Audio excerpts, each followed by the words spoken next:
Hi, and welcome to Sweet Kisses and Dirty Dishes. This is my sister Hannah, and today I'm going to be showing her how to make pickles. She actually doesn't know. Well, she knows how to make canned pickles, right? Well, not lacto-fermented pickles. Alright. First things you're going to do is put the pickles in the jar. Okay? Try to stand them up just so you can get them more compact. Dun dun dun da da da dun dun dun. Hannah has her first layer of pickles, so now it's time to add some spices. Alright, Hannah, you see those garlic cloves? Go ahead and add a couple cloves. You want to add the spices intermixed with the pickles just so that there can be more flavor. Just a couple, that's good. Alright, and go ahead and add the pickling spice. You can just add them all. The spices, and if you use dill seeds, they're just gonna go through the bottom so it doesn't matter, okay? So, I'm gonna just show you all my spices in there. Alright, now Hannah's going to add more cucumbers. Dun, dun, dun, dun, dun.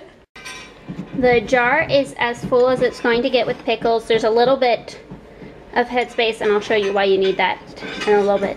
Now, the only thing you need to be able to pickle this is salty brine. What's going to happen is that this pickles will be in a salty brine, and the brine's going to be salty enough to keep the pickles from going bad, while the sugars are going to turn to lactic acid, thus lacto-fermented vegetables. So go ahead and add the rest of the garlic.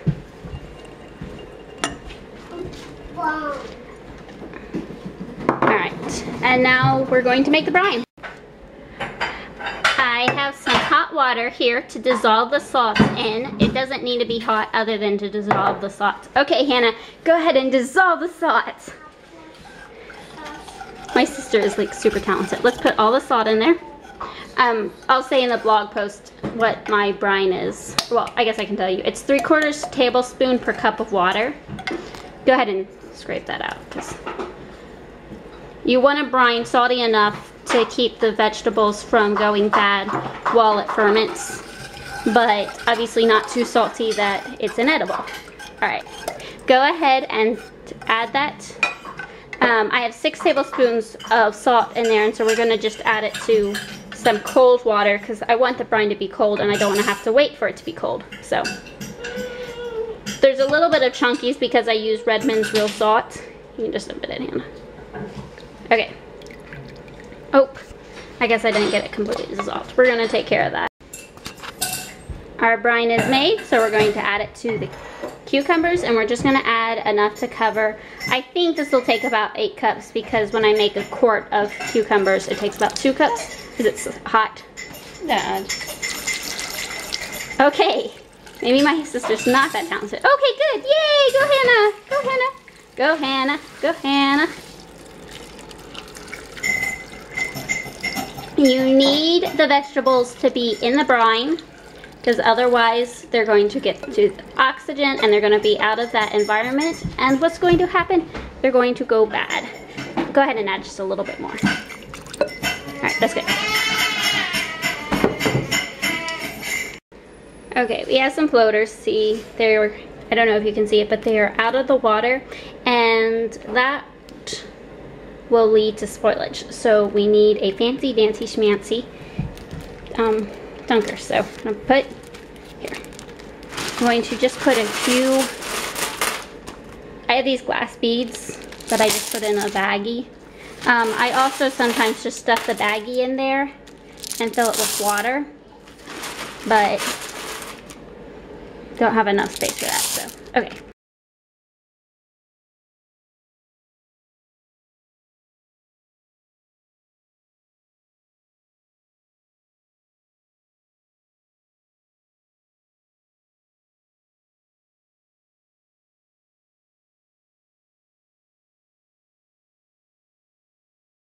Go ahead and close that. Get the air out because we don't want it to float necessarily.